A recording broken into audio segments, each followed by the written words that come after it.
A confused encounter, a clear connection.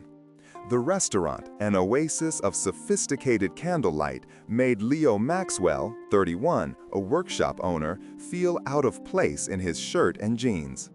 His sister had insisted on this blind date, a kind woman worth his effort. "Window table, woman in blue," the message read. His eyes swept the room, finding her. Beautiful in blue, blonde hair cascading. But next to her, a wheelchair made him hesitate. His sister hadn't mentioned it. With a sigh, Leo approached. "Hi, I'm Leo. Are you waiting for someone?" She looked up, a warm smile disarming him. "Yes, and you?" "Blind date, woman in blue by the window. I thought it was you." Leo felt his face flush. Her smile wavered. "I think there's been a mistake. I'm waiting for my father, who, as always, is late. I'm not on a blind date." "Oh, I'm so sorry," he stammered. "I saw the dress and the table." She laughed, a genuine laugh. "Don't apologize. It's the most interesting thing that's happened to me in weeks. I'm Clara Jensen." "Leo Maxwell," he replied, captivated. "My father will be a while," Clara said, her eyes sparkling. "Why don't you sit down? Either he arrives or your actual date. It would be a waste to miss this confusion." Leo accepted, drawn to her frankness. "Won't your father mind a stranger?" "On the contrary," Clara smiled. "He'd love it. For months he's been trying to set me up with suitable men, convinced I need someone to take care of me. He'll probably think you're a business partner he forgot about." "Take care of you?" Leo asked, carefully. "Sorry, I don't mean to be invasive."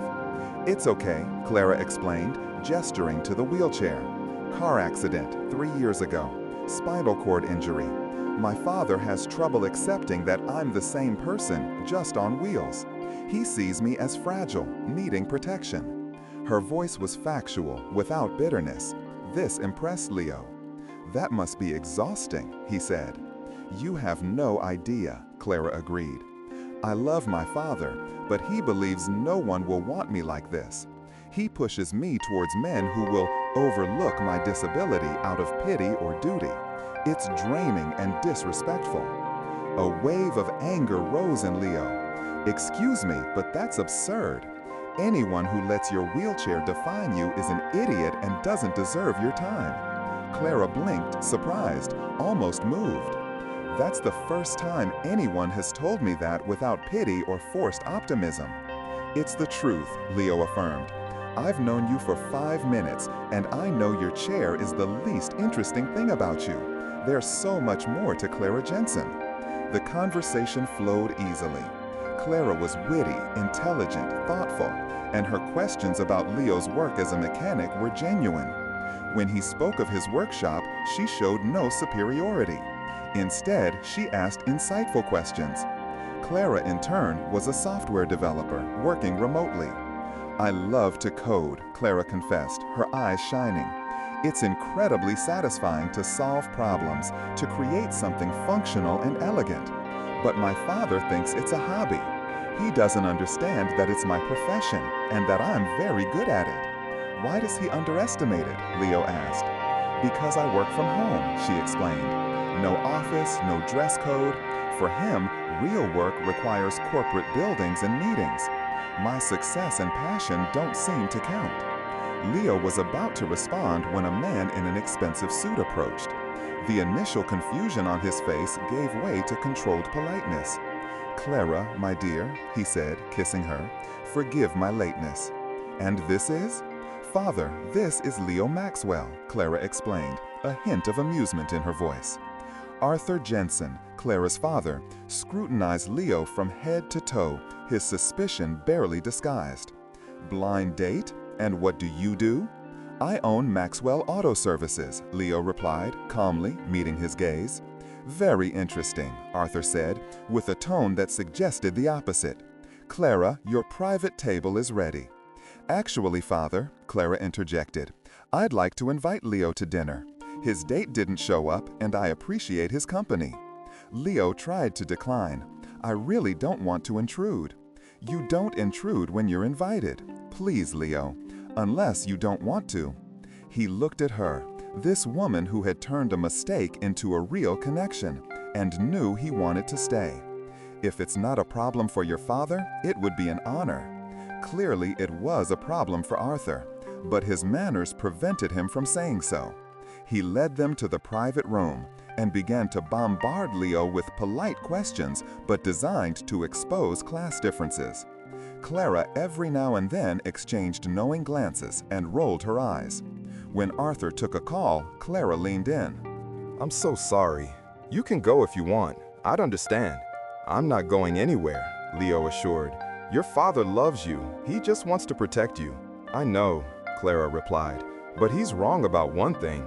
That you need someone to take care of you," Leo gently finished. "From what you've told me, you are one of the most capable people I've ever met.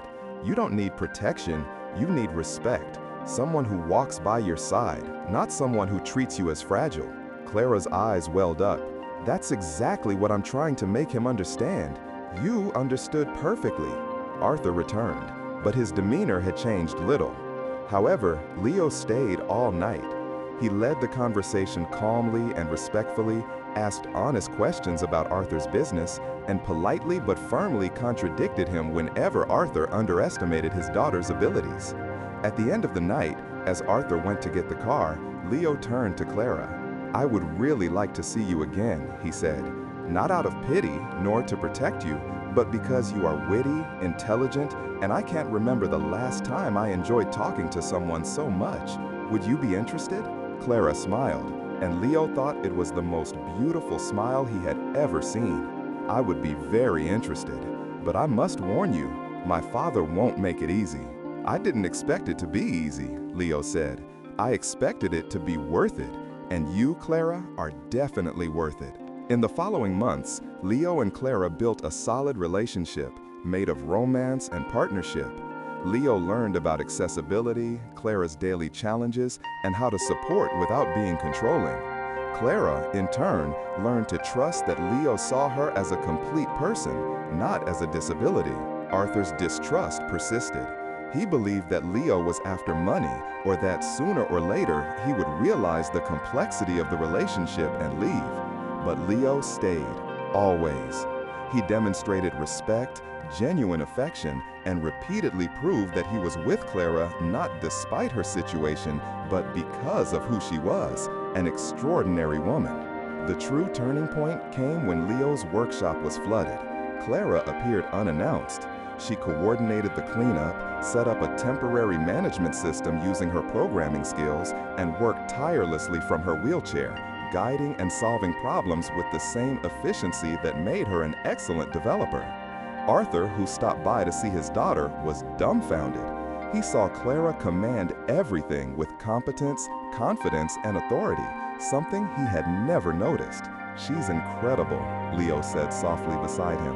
"I know you think I'm not good enough, and maybe you're right. She's brilliant, strong, capable, but I love her, and I promise I will spend every day trying to be worthy of her." Arthur was silent for a long time, then said softly, "I've treated her as if she were broken since the accident."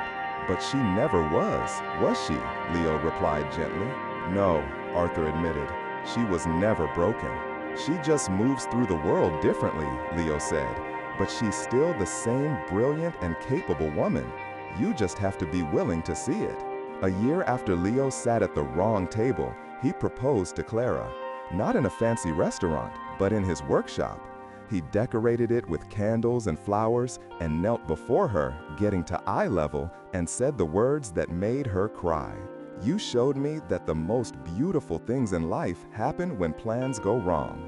I sat at the wrong table and found the right person. I don't love you despite the chair, but because you are you, wheels included. Will you marry me?" Clara said yes, her voice choked with emotion. 6 months later, they got married. Arthur walked his daughter down the aisle with visible pride.